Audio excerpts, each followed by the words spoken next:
Então vimos que reduzir o volume corrente e reduzir a driving pressure estão relacionados e ambos se correlacionam a proteger o pulmão e aumentar a chance de sobrevida do paciente. Agora vamos falar um pouco da PIP e a sua relação com o colapso alveolar. A ideia de que existe uma PIP ideal parece ser o santo graal da SARA, né? Todo mundo quer achar a PIP ideal como se isso realmente existisse, né?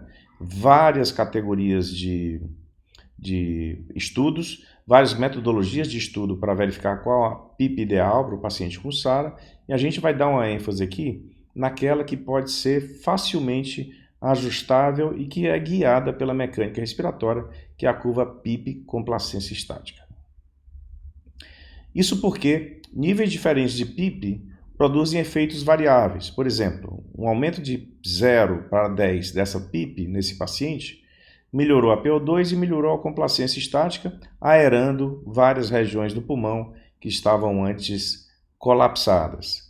Porém, passar desse valor de PIP pode piorar a complacência global do sistema respiratório, diminuir o débito cardíaco e causar um aumento do estresse sobre o parênquima pulmonar.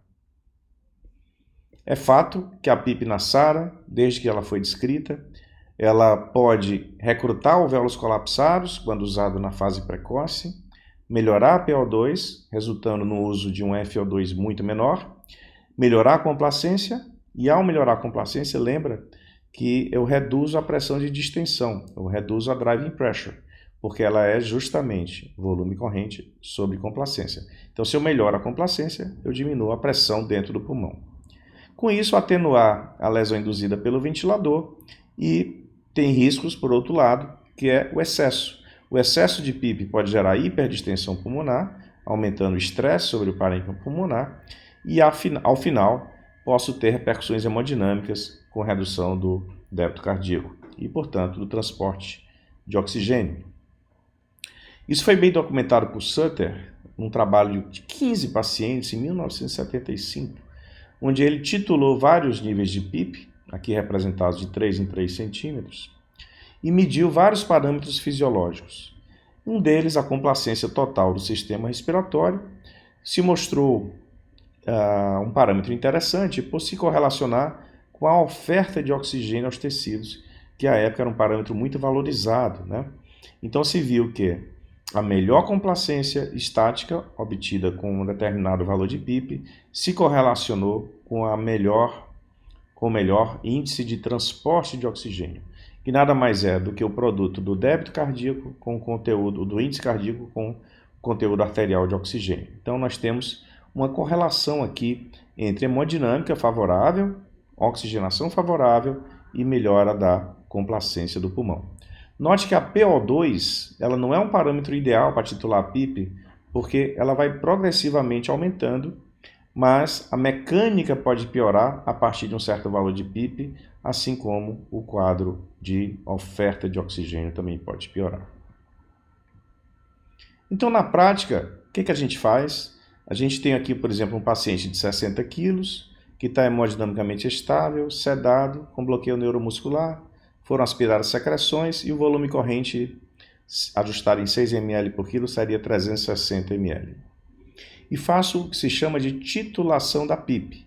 Começo com a PIP de 20, vou até 6, por exemplo, medindo esses parâmetros: volume exalado, pressão de pausa, driving pressure, complacência, oxigenação e a pressão arterial média invasiva, que seria o ideal. Então, desses parâmetros, qual seria a melhor PIP? Então, uma vez feita essa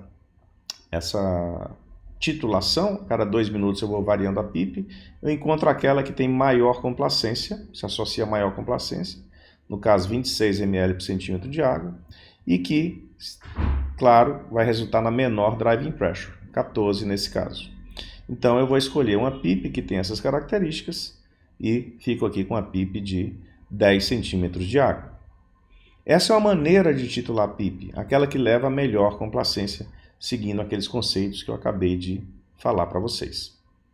A outra maneira de titular PIP, aliás, esse é outro caso, só que agora o volume corrente é em 420 ml, porque o paciente tem 69 kg de peso ideal, e a gente vai ver que a melhor complacência é de 30 ml, eu tenho 2 PIPs aqui com 30 ml de complacência.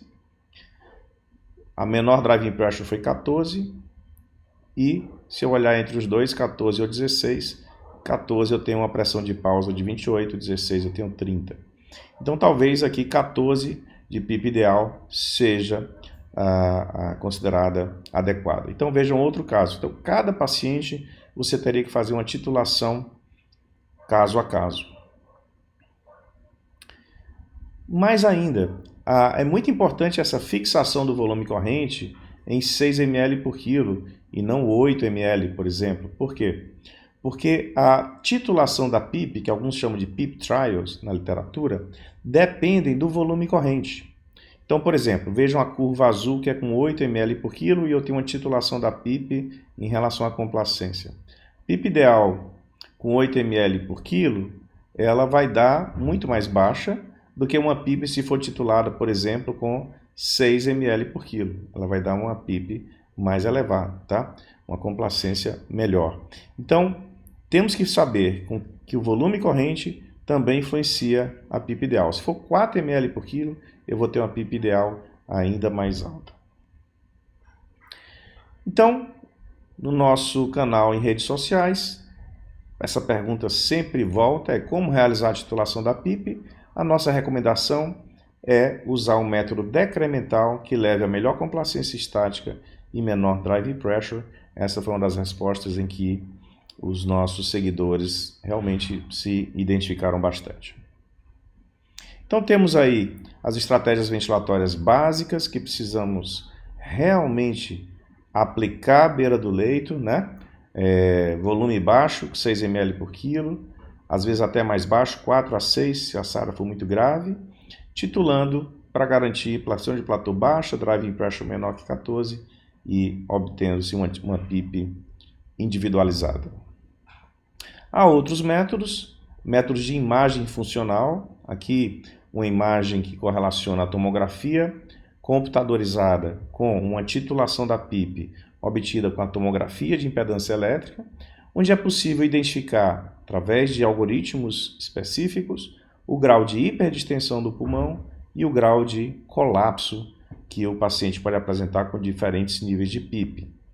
Essa é o que se vê na tela de um tomógrafo de impedância, aqui no caso produzido no Brasil, foi desenvolvido e fabricado aqui no Brasil, que mostra que com a titulação da PIP, que em amarelo, eu consigo gerar uma curva em que o algoritmo de impedância elétrica me dá o grau de distensão, então começando com a PIP de 26, eu tenho muita distensão, 56% de distensão, essa distensão vai reduzindo e quando eu vou diminuindo a PIP, o grau de colapso começa a aparecer aqui com a PIP de 15, mais ou menos. Então, a PIP ideal seria aquela que levaria a menor colapso e menor distensão. Uma solução de compromisso onde eu tenho um mínimo das duas situações que são lesivas, né? Lembrando que a PIP pode levar a hiperdistensão. Note que isso corresponde mais ou menos à curva de complacência, a melhor complacência do pulmão. Então, se você não tem impedância elétrica, pelo menos fazer uma curva de complacência pode dar uma informação útil à beira do leito. Então, nessa fotografia aqui de cortesia do grupo da empresa que fabrica tomógrafo aqui no Brasil, feito lá um paciente no Hospital das Clínicas, a gente vê a correlação da ventilação mecânica com a tomografia de impedância elétrica à beira do leito e a equipe podendo discutir qual é a melhor PIP. Problemas podem ocorrer na ventilação mecânica, sabemos. O problema do esforço com duplo disparo, principalmente no paciente em VCV, estratégia protetora. Nessa situação, eu tenho empilhamentos de ciclos, empilhamentos de volume que levam a sobrecarga de pressão, pondo por terra toda a estratégia protetora. Então é importante ter atenção que toda essa titulação baseada na mecânica pode desaparecer, esse efeito protetor pode desaparecer com a respiração espontânea e as sincronias tipo duplo disparo. Então o self-inflicted lung injury também deve ser evitado.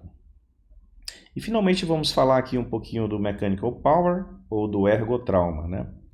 A ergotrauma está relacionada à VILI, que diz respeito à transmissão de energia para o pulmão, aqui representado por pressão, mas que transformamos em potência ou power, né, para a unidade de joules. E nessa transformação, basicamente, a energia que é transferida é a energia para a distensão do pulmão, que tem a ver com volume e elastância, no caso, volume, corrente e elastância. Tem a ver com o movimento dos gases, que é a frequência respiratória, tempo in, Zs e fluxo.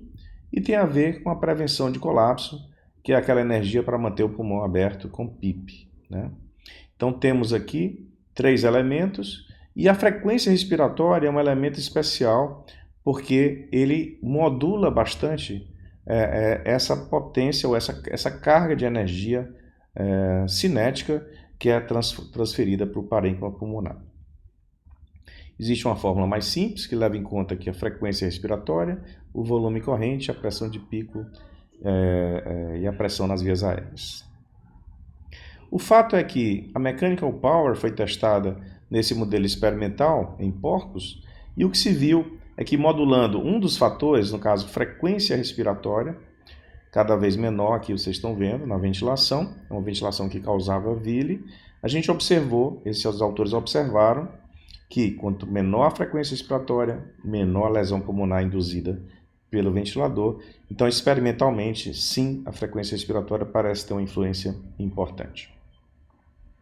Estudos aí epidemiológicos, a partir de outros trials, mostraram que não só a driving pressure pode discriminar aquele paciente que vai evoluir com maior probabilidade de sobrevida.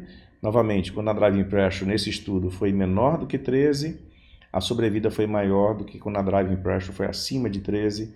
Isso se correlacionou também com a mechanical power acima de 12, né, joules por minuto, associada a uma menor sobrevida dos pacientes. Contudo, a driving pressure ela é mais bem estudada e é um parâmetro mais palpável de ser medido à beira do leito do que mechanical power, onde precisamos de mais trabalhos para ver o real valor dessa medida. Ao final, então, o que o ventilador entrega aos pulmões podem ser modulados para a reação desse parênquima pulmonar que é entregue, né? E essa reação do parênquima depende de uma série de parâmetros, como a área disponível para troca, a heterogeneidade do pulmão, a abertura e fechamento cíclicos e a própria presença de respiração espontânea ou não. Então, para tanto, a modulação do volume corrente reduzido, a modulação de pressões de platô, driving pressure e a PIP titulada são fundamentais. E no conceito de mechanical power, uma otimização de frequência, fluxo e sincronia também se faz necessária. Esse é o último slide para destacar que a SARA é uma síndrome, né, causada por várias doenças, que pode ter uma evolução dinâmica, onde a primeira semana de síndrome é onde há muito edema, membranialina e inflamação, e onde cabe todas as estratégias otimizadas para proteção do pulmão, já bem discutidas aqui, assim como a titulação da PIP e outras como bloqueio neuromuscular, posição prona, manobra de recrutamento em casos mais difíceis de oxigenação, como resgate, e até a circulação extracorpórea, a ECMO. Tudo isso deve ser otimizado nos primeiros dias de SARA, primeira semana de tratamento, e uma vez passado esse período, a gente perde a janela terapêutica e aí o processo de inflamação, depois fibrose e reparo é o que realmente tem lugar nesses pacientes. Então é essencial fazermos o básico, aplicarmos a estratégia protetora e termos bastante consciência desse processo para otimizar as chances de sobrevida dos nossos pacientes. Muito obrigado.